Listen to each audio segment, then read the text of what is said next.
পানি দিয়ে ওয়াল পরিষ্কার করা হচ্ছে। বাংলাদেশের নির্মাণের এটা একটা কৌশল। এদিকে একটু দাও তো, এদিকে দিই। হ্যাঁ, এদিকটা বেশি ময়লা আছে, এটা একটু বেশি করে দিতে।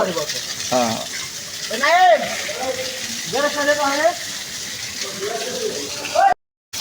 আসসালামু আলাইকুম।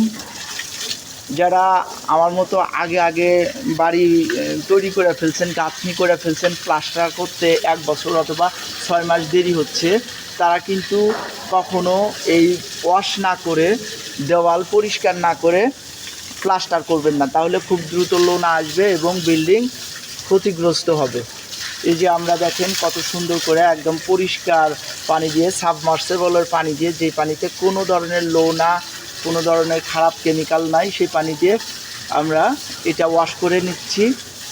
আর এখানে ওয়্যার ব্রাশ দিয়ে এই যে যেগুলি শ্যাওলা আছে এগুলো তুলে ফেলবো, পরে শল ধরে এগুলি প্লাস্টারের জন্যে রেডি করে প্লাস্টার করব।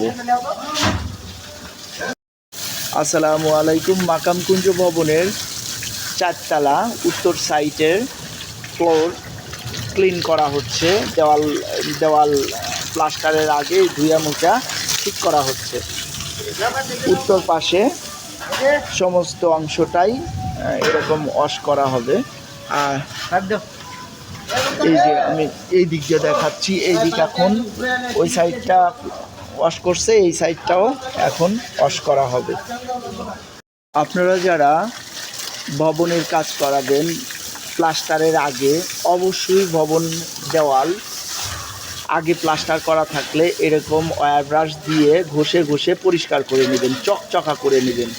তারপরে দেওয়ালে পানি খাওয়ানোর পরে ওই যেগুলি বাড়তি অংশ থাকবে এগুলি ভেঙে সমান করে প্লাস্টার করবেন শল ধরে। আর মাঝে মধ্যে শ্রমিকদের সাথে কাজ ভিজিট করবেন, তাহলে দেখা যাবে যে ওরা কাজ করতে করতে ওদের চোখ ক্লান্ত হয়ে যাবে, ওরা কাজগুলোর ভিতরে গ্যাপ দেখতে পাবে না। আপনি যদি এসে একটু বলেন তাহলে ওরা আবার হুঁশ ফেরত আসবে, ওই জায়গাটা ওরা দেখবে। তো আমার সবার প্রতি অনুরোধ, কাজ দেন যাকে খুশি তাকে, কিন্তু কাজ তদারকি করেন। ওরা কিন্তু ইচ্ছাকৃত ভুল করে না, এটা বলে দিলেই ওরা ঠিক করে।